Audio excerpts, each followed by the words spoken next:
नमस्कार बच्चों, मैं मनीषा भारती, आपकी हिंदी अध्यापिका। आज के हमारे वीडियो का विषय है एक लेख, सफलता की त्रिवेणी, जो आपकी हिंदी पाठ्य पुस्तक नवीन संकल्प में सम्मिलित है। सफलता की त्रिवेणी लेख के रचनाकार हैं समर बहादुर सिंह। बच्चों, जीवन में प्रत्येक व्यक्ति सफलता पाना चाहता है, कामयाबी चाहता है, लेकिन सफलता सबको नहीं मिलती। इसके लिए कर्मशील होना पड़ता है, कुछ बातों का ध्यान रखते हुए परिश्रम करना होता है। प्रस्तुत पाठ में लेखक ने जीवन में सफलता प्राप्त करने के लिए महत्वपूर्ण बातें बताई हैं। आइए पढ़ते हैं कौन कौन सी हैं वे बातें। बच्चों, इस कहानी में लेखक अपने अनुभव को बताते हैं। लेखक कहते हैं कि मेरे एक परिचित हैं, परम घनिष्ठ अर्थात बहुत गहरे। बहुत दिनों से उन्हें देखता परखता आया हूँ। उनकी योग्यता, उनकी कार्यपटुता, कार्य करने का ढंग और उनके चरित्र का कायल हूँ, यानी उनसे प्रभावित हूँ।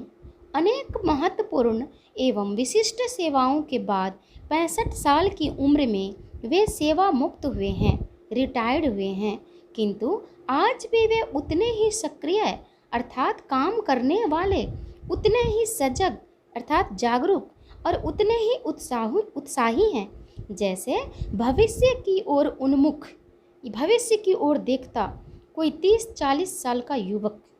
हाल ही में लेखक का उनसे मिलना हुआ। बातचीत के दौरान लेखक उनसे पूछ बैठे, धृष्टता क्षमा करेंगे, आपकी इन महान उपलब्धियों का रहस्य क्या है? जीवन से आपने क्या सीखा? प्रश्न सुनकर वे गंभीर से हो गए, लगा जैसे चिंतन सागर में डुबकियां लगा रहे हों। फिर अपने को बटोरते हुए उन्होंने कहा, जिंदगी में कामयाब होना कोई मुश्किल बात नहीं। यदि इंसान में प्रतिभा और परिश्रम है तो सफलता उसे मिलेगी ही। हाँ, कुछ बातें ऐसी अवश्य हैं जिन पर निरंतर ध्यान देते रहना चाहिए।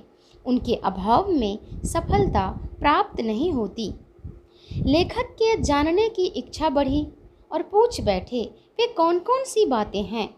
फिर अनुभव सागर से चुने गए मोतियों से भरी उनकी पिटारी जो खुली तो मोती पर मोती बिखेरते रहे, इतना कि संभालना भी मुश्किल हो गया। उनमें से 3 बातें हैं जो लेखक के मन में रह रह कर उभर रही हैं। उन्होंने कहा था, जीवन के किसी भी क्षेत्र में सफल होने के लिए जो मूल आधार है वह है स्वास्थ्य, यानी तंदुरुस्ती। इसी पर सारी क्षमता, सारी सफलता निर्भर करती है। कोई कितना भी मेधावी, बुद्धिमान क्यों न हो, यदि स्वास्थ्य ने साथ न दिया तो प्रतिभा संपन्न होते हुए भी वह विशिष्ट नहीं बन पाएगा। मामूली प्रतिभा का स्वस्थ और सबल आदमी उससे कहीं अधिक महत्वपूर्ण कार्य कर सकेगा। लेखक उनसे पूछे, तो स्वास्थ्य उत्तम कैसे रहे? बस थोड़ी सावधानी बरतें, स्वास्थ्य ठीक ही रहेगा। उन्होंने छूटते ही उत्तर दिया था, आहार विहार में संतुलन और नियमित व्यायाम। आहार उचित समय पर, उचित ढंग का, उचित मात्रा में हो। भूख लगे तभी खाएं, किंतु सच्ची भूख, झूठी भूख नहीं। इस सिलसिले में उन्होंने मुगल सम्राट अकबर की मिसाल दी। उन्होंने कहा, अकबर 24 घंटे में केवल एक बार भरपेट भोजन करते थे, और तभी जब उन्हें सच्ची भूख लगती थी। उनकी फुर्ती, उनकी सक्रियता, बहुत कुछ इसी आदत के कारण थी। प्रायः हम निश्चित समय पर खाने बैठ जाते हैं, बिना यह सोचे कि शरीर को उस समय खाने की आवश्यकता है भी या नहीं। यदि हम भूख और भोजन का संबंध अच्छी तरह समझ लें तो हमारे स्वास्थ्य की समस्या बहुत कुछ हल हो जाएगी। अपनी आदतों को भी हम यथासंभव अच्छी रखें।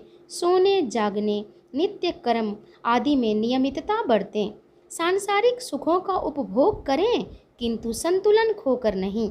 आहार विहार बिगाड़ देने से ही रोग होते हैं, उनको ठीक रखने से रोग स्वयं दूर हो जाते हैं। अच्छे स्वास्थ्य के लिए आहार विहार में संतुलन तो होना ही चाहिए। साथ में हमें अपनी रुचि और सामर्थ्य के अनुसार नियमित रूप से व्यायाम भी करना चाहिए। लोग इस विषय में समय की कमी की शिकायत करते हैं, किंतु यह बात जचती नहीं।